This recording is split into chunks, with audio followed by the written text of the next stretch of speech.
আজ একটা রচনা বিষয় আলোচনা করা যাক। অভিজ্ঞতা ভিত্তিক রচনা তোমরা অনেক করেছ। আজকে আমার বিষয় হলো পাহাড়ি ধসে আটকে পড়ার অভিজ্ঞতা। আমাদের সবারই বেড়াতে যাওয়ার কথা ভাবলেই মুহূর্তের মধ্যে মনটা কেমন চঞ্চল হয়ে যায়। বন, জঙ্গল, পাহাড়, পর্বত, সমুদ্র, সাগর যেখানেই আমরা যেতে চাই না কেন, সবই যেন অচেনাকে চেনা আর অজানাকে জানার একটা আগ্রহ। সেই আগ্রহ থেকে আমরা সেবার গিয়েছিলাম সিকিম। আর সেইখানে গিয়ে পাহাড়ি ধসের কবলে পড়ে চরম দুর্ভোগে ভুগতে হয়েছিল। আমরা যেদিন গ্যাংটক এসে পৌঁছই, সেদিন থেকে বিকেলের দিকে ঝিরঝির করে বৃষ্টি। স্থানীয় লোক জানায় যে প্রতিদিনই বৃষ্টির সময় একটু একটু করে হয়তো বাড়বে, তারপর চলবে একসঙ্গে মুষলধারে বৃষ্টি। তবু এর মধ্যে আমরা সিকিমের আশেপাশে দর্শনীয় স্থান, বৌদ্ধ গুম্ফা, নার্সারি, সরকারি হাতের কাজের কেন্দ্র দু একদিনের মধ্যে দেখে নিয়েছি। সিকিমের রাস্তাঘাট খুব পরিষ্কার, প্রাকৃতিক দৃশ্য সত্যি নয়নাভিরাম, আর লোকজন খুবই সজ্জন আর বন্ধুত্বপূর্ণ। এরপর আমরা রওনা দিলাম ইয়ামাথাং এর উদ্দেশ্যে। শহর ছাড়িয়ে পাকদণ্ডী পথে ছোট জিপ করে আমরা ৫ জন চলেছি। ধীরে ধীরে পাহাড়ের কোল ঘেঁষে সংকীর্ণ সর্পিল রাস্তা দিয়ে এগোচ্ছি।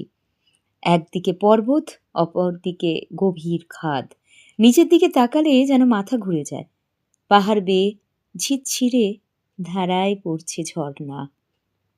মাঝখানে রাস্তার ধারে একটা চায়ের দোকান থেকে চা বিস্কুট খেয়ে নিলাম। দিব্যি খোশ মেজাজে আমরা চলেছি। গাড়ি হঠাৎ ব্রেক কষে দাঁড়িয়ে গেল। মুখ বাড়িয়ে দেখলাম পরপর অনেকগুলো গাড়ি দাঁড়িয়ে। গাড়ির চালক বলল, সাব পাতা লাগাতা হ্যায়, ক্যা হুয়া? কিছুক্ষণ বাদে সে এসে যে খবর দিল তার অংশ হচ্ছে যে প্রায় ৩ কিলোমিটার আগে ধস নেমেছে। ধস সারানোর কাজ যদিও শুরু হয়েছে, তবু বেশ কিছুটা সময় লাগবে। হতাশ হয়ে গুম মেরে আমরা কিছুক্ষণ বসেই পড়লাম। কিছু তো করার নেই, উপায় তো কিছুই দেখতে পাচ্ছি না। গাড়ি থেকে তো নেমে পড়লাম আমরা ৫ জন। তখন প্রায় ১২টা। সামনে বেশিরভাগ গাড়ির আরোহীরা আমাদের মতন ভ্রমণ পিপাসু। তারা সবাই নেমে পড়েছে। ওর মধ্যে শুরু হলো ঝিরঝিরে বৃষ্টি। বর্ষাতে চাপিয়ে রাস্তায় পায়চারি করতে থাকছি, আর মাঝে মাঝে ড্রাইভারকে বলছি খবর নিতে, কিন্তু কোনোবারই সে আসার কথা শোনাতে পারেনি।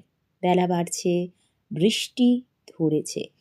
তখন প্রায় বেলা ১:৩০। খিদে পেট চুঁই করছে।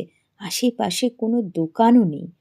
হঠাৎ দেখি ৪-৫ জন স্থানীয় লোক জল, বিস্কুট, পাউরুটি নিয়ে আমাদের দিকে এগিয়ে আসছে। সবাই যেন মনে হচ্ছে ছুটে যাই। না, তারা বিক্রি করতে তো আসছে না, আটকে পড়া পর্যটকদের সাহায্য করতে আসছে। এমন সময় ছুটতে ছুটতে এসে ড্রাইভার ঘোষণা করে যে সাব ক্লিয়ার হো গিয়া, গাড়ি মে बैठिए। আবার গাড়ি চলতে শুরু করে। গাড়ি চলছে তো চলছে। একটা মুক্তির নিঃশ্বাস পড়ে। এতক্ষণ যেন একটা সংকীর্ণ খাঁচায় বন্দি। পাহাড়ে ধসের কবলে যে পড়েছে সে জানে এমন যন্ত্রণা ভোগ করতে হয় কিভাবে। যতক্ষণ ধস পরিষ্কার না হয় ততক্ষণ অপেক্ষা। ধস পাহাড়েরই অঙ্গ, তবু পাহাড় ভ্রমণকারীদের আকর্ষণ করে এই ধস।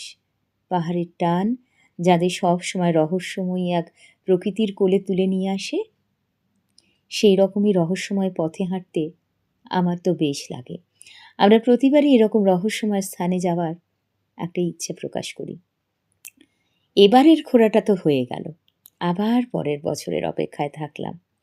এক্ষেত্রে বলে রাখি, আমি রচনাটা শেষ করলাম তোমাদের সাহায্য করবার জন্য। তোমরা কিন্তু তোমাদের নিজেদের মতন ভাবনায় তোমাদের ভালো লাগা শব্দগুলো নিয়ে সুন্দর সুন্দর বাক্য গঠন করে রচনা অনুশীলন করতে কিন্তু ভুলো না।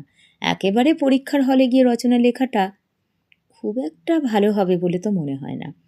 আর এক্ষেত্রে যদি এই যে হিন্দি ওয়ার্ড আমি ইউজ করলাম, শব্দগুলো বলছি, তোমরা এটাকে কোটের মধ্যে রাখবে, কারণ এটা একটা সংলাপ। কিন্তু ইংরাজি শব্দ দিয়ে কোনো সেন্টেন্স আবার লিখে ফেলো না যেন। আমি যেটা বললাম সেটা হিন্দি হরফে লিখিনি, কিন্তু আমি বললাম, কিন্তু সেটা বাংলায় লেখা হবে। যেমন গাড়ি মে বৈঠিয়ে, গয়াকার, ডয় শূন্য রয় হস্যিকার, ময়েকার, ব হস্যই ঠয় হস্যিকার অন্তুস্তয়িকার।